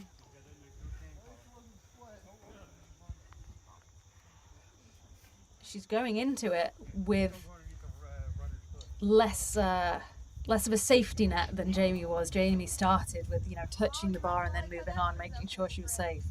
And Rachel she's just gone straight for it, hasn't she? Really good job, close good behind job. Jessica. Doing great. 3 totally different techniques there by the top 3 women.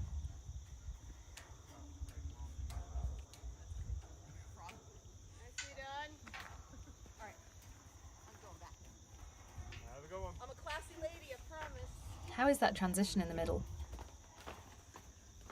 Going down, Good it's job, good really job. not a big deal, but if you lose your momentum swinging through, it can be really hard to get up because that is a foot or two that you have to go up. Oh, Yeah, so there you could that. see Good job. that transition. So that can hang up a lot of people. It can be really challenging. And you've already done so much by that point. She had a nice smooth technique. She looked good. Now I know who you're talking about. I definitely didn't see her, but that's probably it. I don't either, and I probably thought she was a boy because just now I started to not realizing. And then I was like, wait, nope, I see sports bra. Never mind, going back.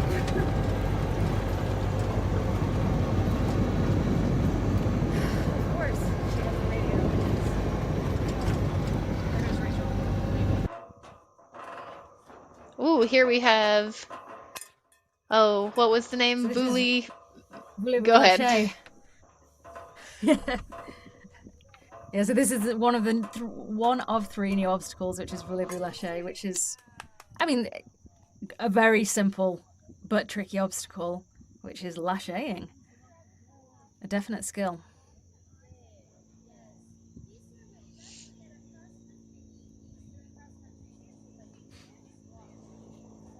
You see an athlete there who's obviously giving it more than one try. It looks like that last bit is the really tricky bit.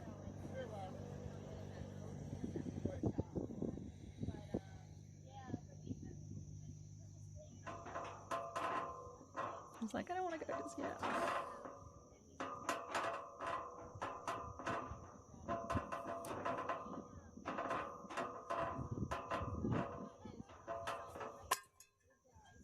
And a bell. See, I think a lot of this technique is in the legs, and you see this gentleman here using a lot of arms to try to generate that swing, but it's a lot in the hips. But he's able to monkey that, but it's getting from there to the bell that's the big jump, isn't it? Yeah. So how would this change? Oh, if there you're we able go. to monkey Nice. the first bits, but there's nothing to. You're going to be landing on that last bit. You're not Yes, going to be definitely. reaching for a lâcher, so that kind of changes it a bit, doesn't it? And that first part might depend on your height and your wingspan, right? So that gentleman looked like he was probably a little bit taller, so he could reach it. But I imagine if you and I were out there, we might not have the wingspan to make that first jump even without actually leaping. Yeah, not according to the rules.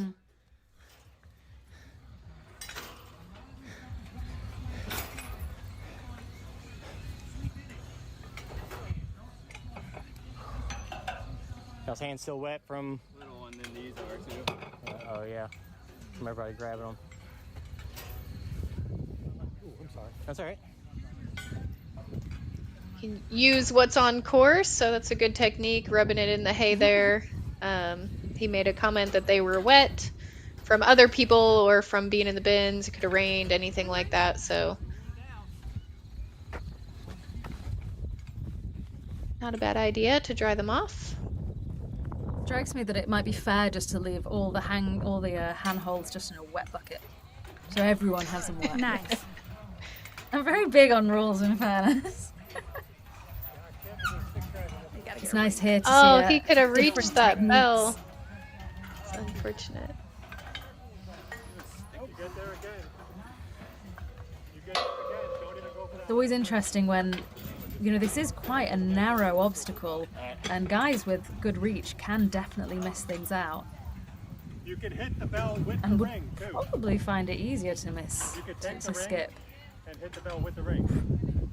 This guy's got good grip strength, hanging there for quite a while. Really good grip strength. He's just Yeah. nice. Here's Jamie.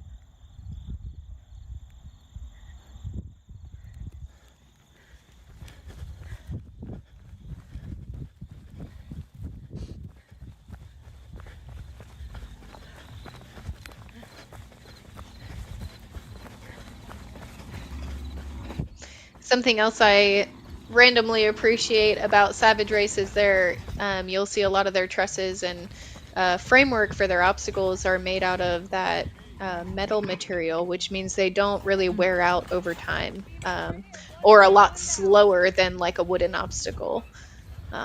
So yeah, I love that about their obstacles. They also always feel super sturdy, and you're not really worrying about anything falling off. You can see everything's hanging down by chains. So yeah, all that's really great. Yeah, they're good built obstacles. Yeah, for sure. Jamie, great technique here. Whoop. Oh, Good job. I Good can't believe she job. pushed that up and it landed back in the cradle. Okay. And then you do have She to has the put luxury of those. being able to take. Sorry. So she's got the luxury of being able to take it nice and steady.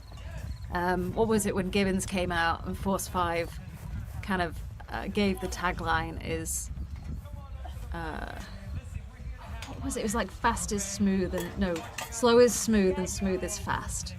Yep. Was it what they said about Gibbons? And now Give and Take is obviously a mix of Gibbons and another obstacle, and it's true. If you can, having that good grip strength, being able to be smooth on it, especially having to, get that wooden bar into a very precise grip. It's really tricky. You've got to be smooth, is Rachel.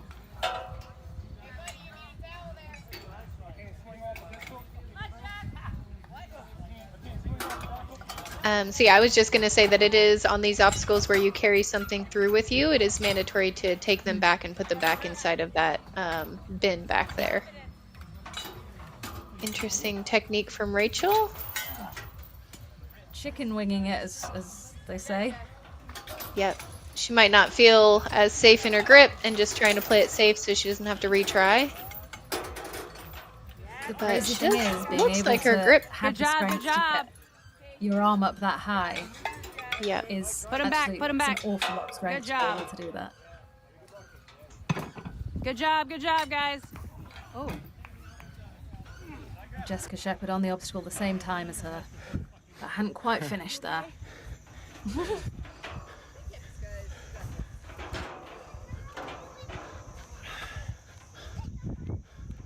We're seeing Jamie actually lashing this obstacle. Unable to tell if she would be able to reach, but it doesn't quite look like it. Yeah, it looked a bit further than I expected based on how easily that guy made it look. But yeah, good technique on her lache. Leaped with confidence.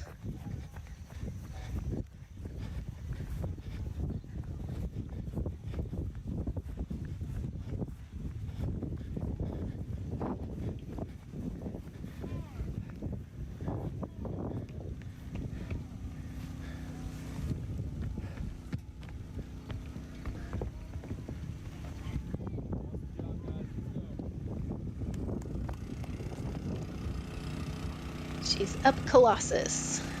Those rope climbs make it look super easy, or I guess the pro athletes make it look easy. Yeah, you're climbing It's kind of not straight up easy. towards the end of that, and it can be a struggle to get up on top.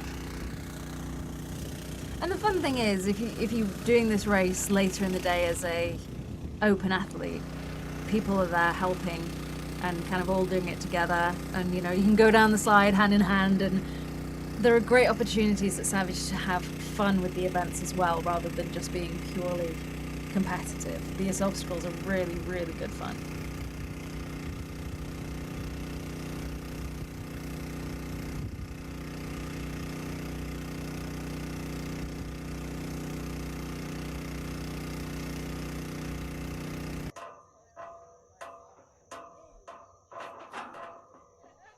Nice.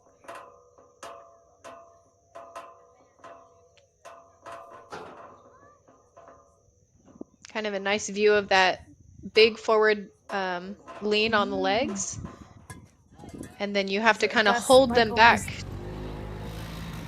to let your like swing go textbook all the way technique back. there.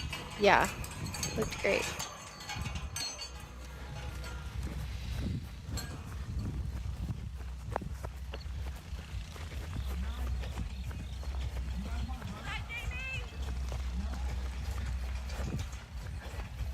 Jamie coming into the final stretch here, wrecking wall.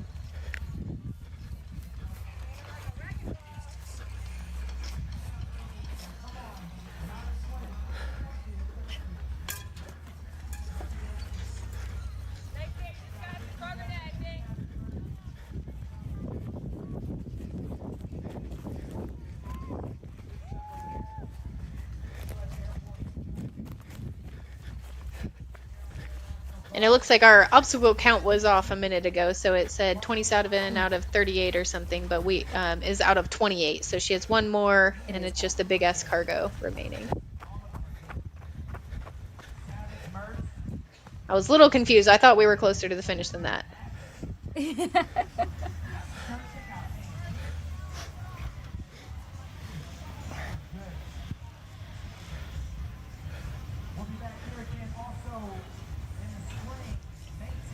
I love the flag Savage put everywhere. between their own flags and the Stars and Stripes. I just think it's such a fun celebration. It is. There we go, picture in picture. That looks like Jessica going up Colossus. Good job, Jamie. 9:20.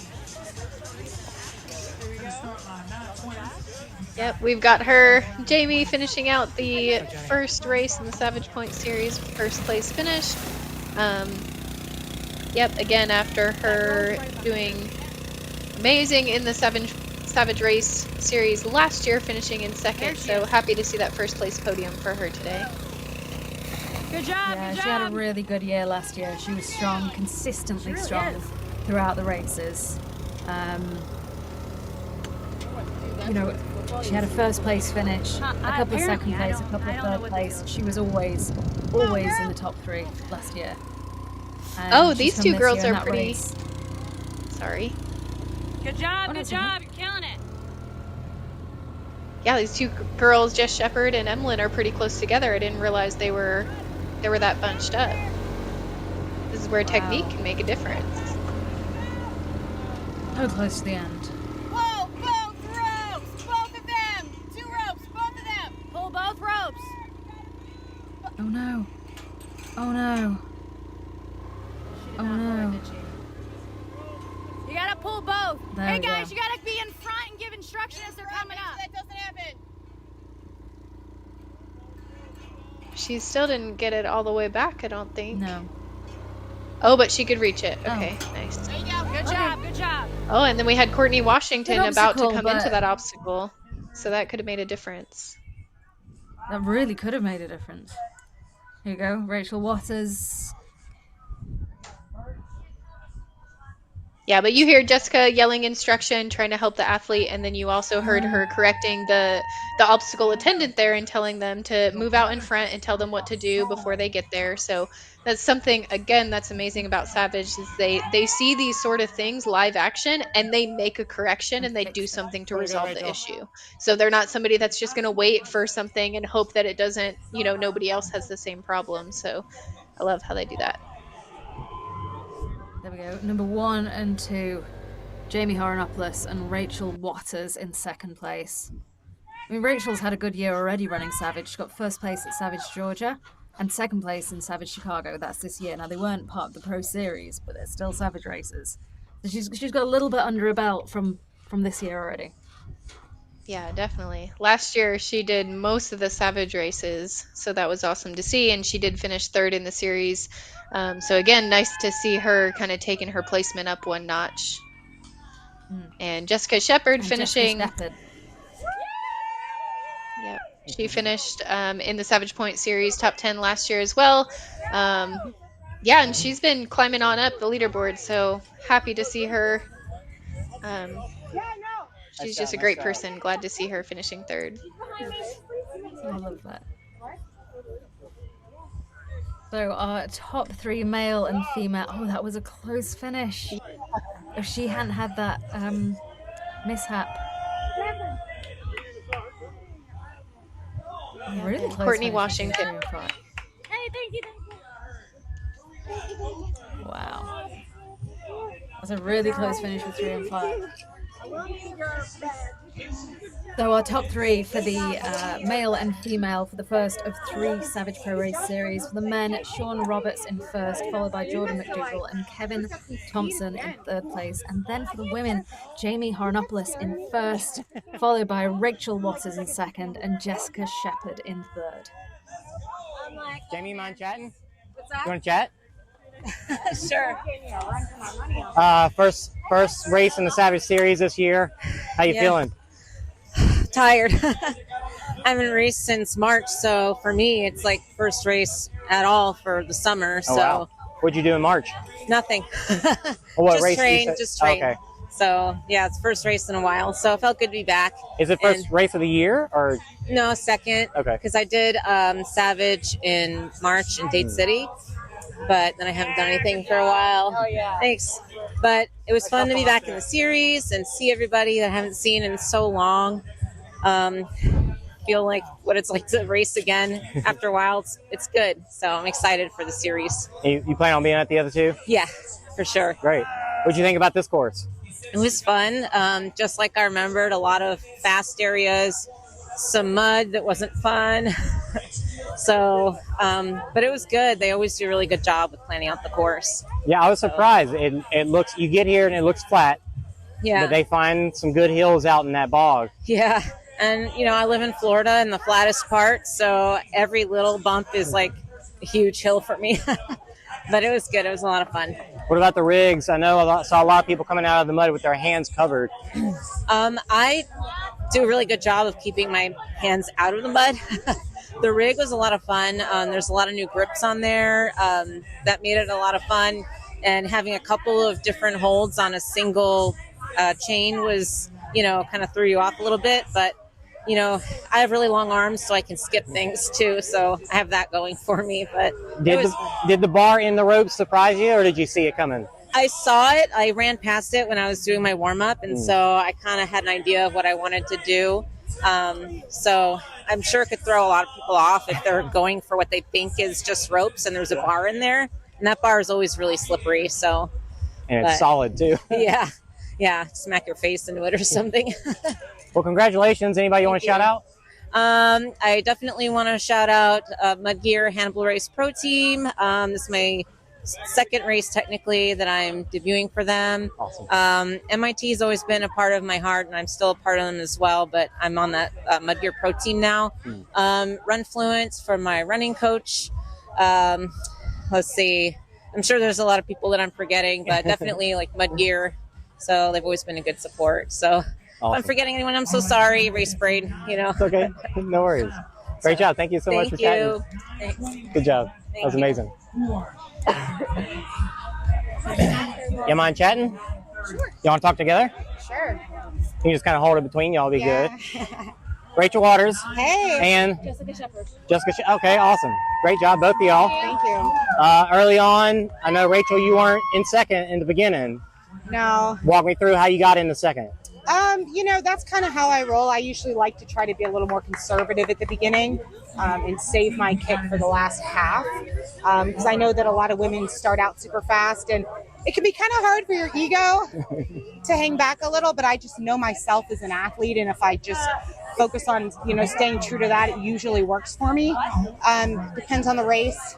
Everything was pretty dry out there, but, you know, just kind of made my move. I think I made my move into second on the carry, which is sort of one of my stronger suits. And so I just sort of made a move there and just took off running, but I had two on my tail, kept looking back. Jess ran super strong. Every time I turned around, she was like Michael Myers, like up on me. So she ran great. But thank you. Yeah, thank you. So you say you felt like you passed a lot of people on the carry. Yeah. How about the rigs? You know, I felt strong on those. Were you, what do you know position you were in going into the first rig? I think Jess, and I think I was in fourth, but we were all so close.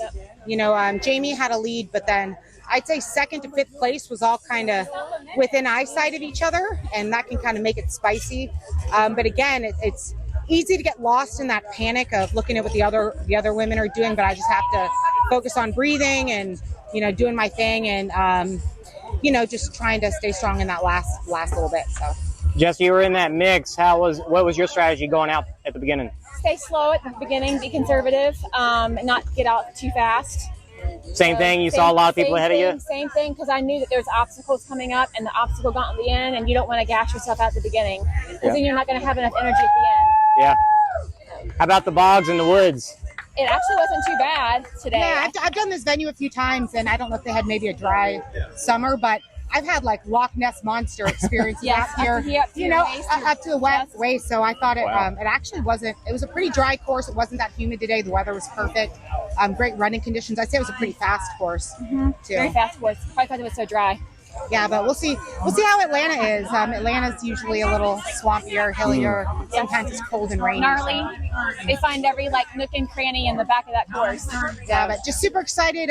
Great to start off the series this way. Stoked to be out here. This will be my third year doing it. Yeah. So just really grateful to be here. Made the trip, and just absolutely ecstatic with second place. Yep. Jess, you ran the series in the past, right?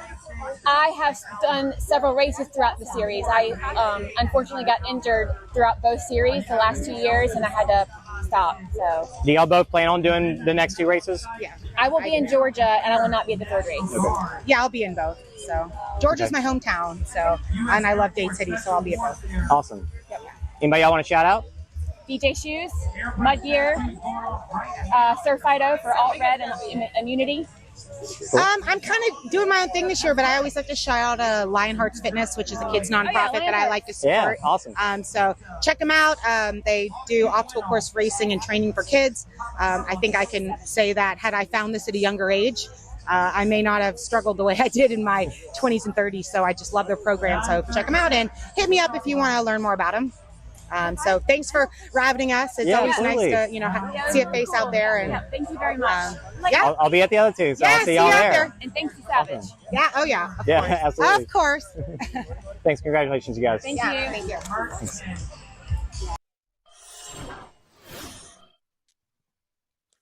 Kind of took the words out of my mouth there with thanks to Savage. That's where we'd be going.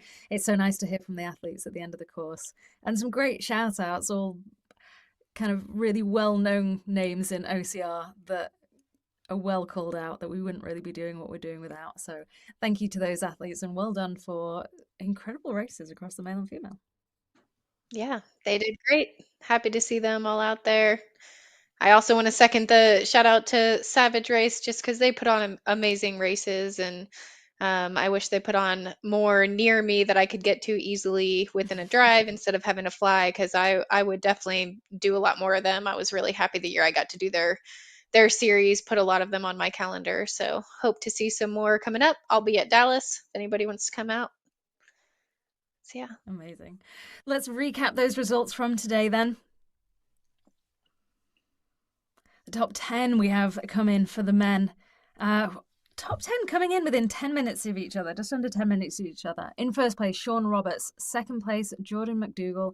And third place, Kevin Thompson. In fourth is Ryan Britsolara. Fifth, Marquez Green. Sixth, Nathan Green. They really stuck together. Seventh is Matthew de Villers. Eighth is Alex Hagen-Weiss. 9 is Nick Eichhorn. And 10th is Justin Parker. Now, it does matter going this deep with the results as well, not just to give them a shout out, but as we know, there are 3 races in the Savage Pro Series and not everyone will be attending each one. So whatever score you get here does count. If you're doing all 3 and you're coming in 5th, 6th, 7th, you might still make the top 3.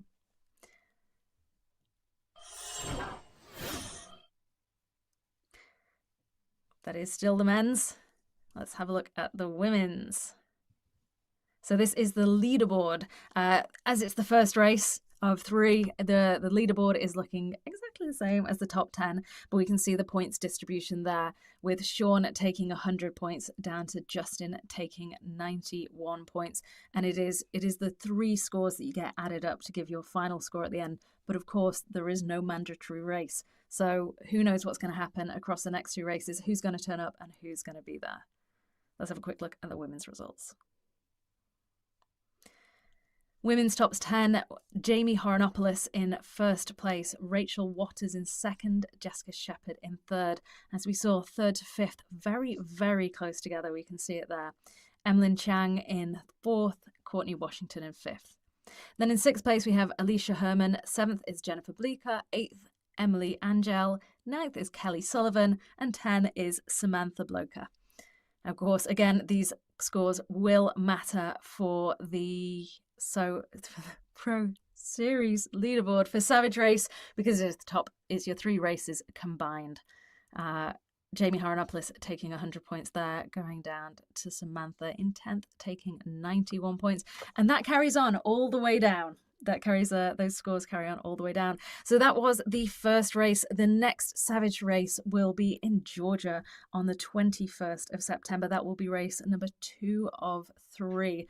But for now, I just want to say a big thank you to Savage Race, to the OCR Report for putting on this coverage, to the Rabbits. I want to say thank you to you, Miranda. You are always fantastic to work with. And thank you to everyone at home. Thanks, Francesca. Make sure to join us for our next race, which will be the Spartan Pan Am Champs on the 14th of September, followed by the Georgia Savage on the 21st of September.